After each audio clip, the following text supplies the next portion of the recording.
Right, this video is a revision video on major sporting events. Now, you need to be able to remember different types of sporting event and categorize them. So the first one we talk about for major sporting events are one-off. Now, a one-off sporting event is a sporting event that happens, and it's been highlighted here, once in a generation. So, for example, the Olympics, the World Cup in football, the Paralympics would be an example of a one-off event. We've got a good example in Birmingham coming up because we've got the Commonwealth Games, which is taking place shortly in our city. So it is unlikely if we see these being hosted in our country or in our city that we will see them again in our lifetime. So they're a one-off. They generally take place every 4 years, so a quadrennial hosting organisation. So these don't take place every year, they generally take place at least 4 years apart. And that's to account for the abilities of cities to be able to host them. We then have regular competitions, and these are competitions that will take place every year, but their venue will change every year. So, for example, the Champions League and the Europa League finals, they happen every year, but they don't take place in the same host city every year. The Grand Prix has a system where most races are in the same place every year, although that does change, we know that. However, sorry, those also have Grand Prix races which take place in different places. So it's regular, but the venues will change. So we've got, for regular, remember, change every year.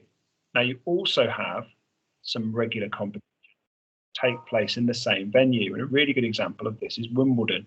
So Wimbledon always takes place at the same tennis club in Wimbledon every year.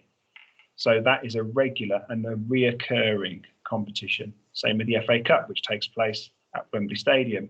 That is a regular and reoccurring competition because it takes place in the same, every year in the same place. So we have, if you like, 3 types of competitions. One-off, which take place every 4 years. They're generally international competitions, and they would take place in one place every generation, or once in a generation. We then have regular, which are competitions that take place every year, but with a change of venue. And we then have regular and reoccurring, which are competitions that take place every year, but take place in the same venue every year. So I hope that's clear. You need to know and be able to think of examples of all 3. So make sure you've got those written down. Then we can have international competitions, and a lot of the competitions we've talked about already are international competitions. Characteristics are that you have both competitors and fans from around the world. So, for example, in the Olympics or in World Cups or in Champions League, you would have people visiting a place that hosts that competition from around the world, and the competitors will also be from around the world. So there's an international flavour to it. The impact is obviously that you have an increase in visitors and tourism to that area, and also that can have a benefit to places like hotels who will obviously be booked up during that time. You also have social factors which are impacted by hosting these events. So, for example, the country may have like a really positive feeling and a sense of national pride by hosting it.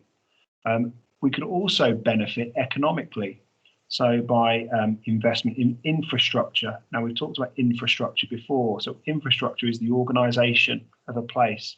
So it could be regeneration of transport links, of buildings like sports stadiums and housing, which can all be regenerated as part of hosting a major sporting event. So you could be For example, if we talk about London 2012 in East London, that area of East London was very deprived and had obviously a lot of money spent on it to make it possible to host that event. And obviously that has then had a knock-on effect in that people who live there have been able to benefit from the increased and improved infrastructure. So better roads, better buildings, and a better feel-good factor about the area. Now, these factors are called legacies, and legacy is something that's been left behind. So we've just talked about some social and economic legacies, like improving the infrastructure, like a feel-good factor, like also down here, attracting investment into the area, because people or businesses will see the city as a successful place because it's had a positive hosting experience, and therefore they will be attracted to invest in that area and that place. We also talked about increases in tourism, bringing in funding and increasing money being spent in the area. We also have sporting legacies. So what's left behind from a sporting point of view? Well, it could be improved facilities, but it also could be a psychological legacy. So this feel-good factor, people seeing performers perform in their local area or in their country or in their city are inspired to take part in those sports, and it increases participation as a result because we have these role models created. People like Anthony Joshua, who won Olympic gold in 2012 in the boxing.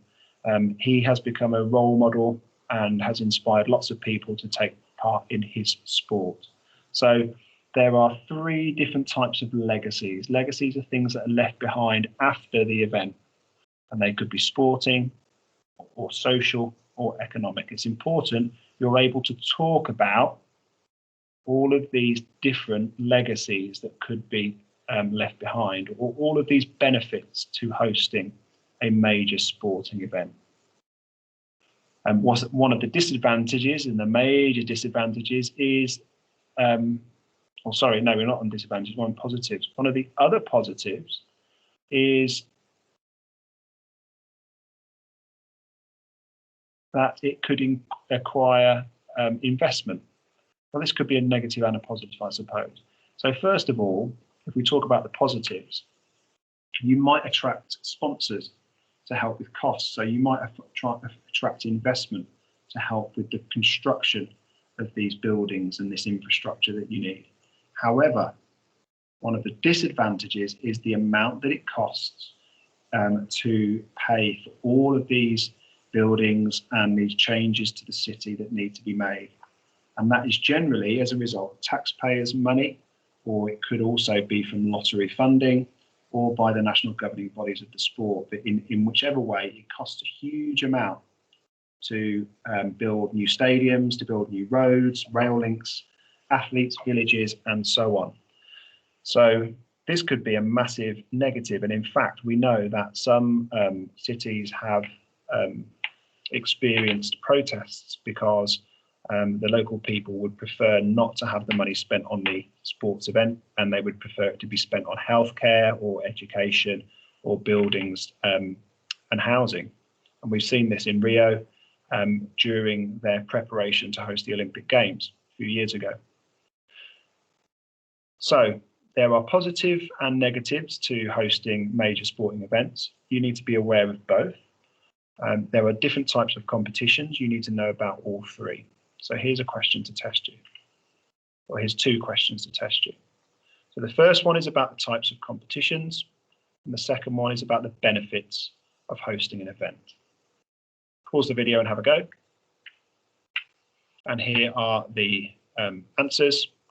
So please mark your score, correct your answers with any other correct answers, and make sure that you fully understand what could have been awarded as a good answer.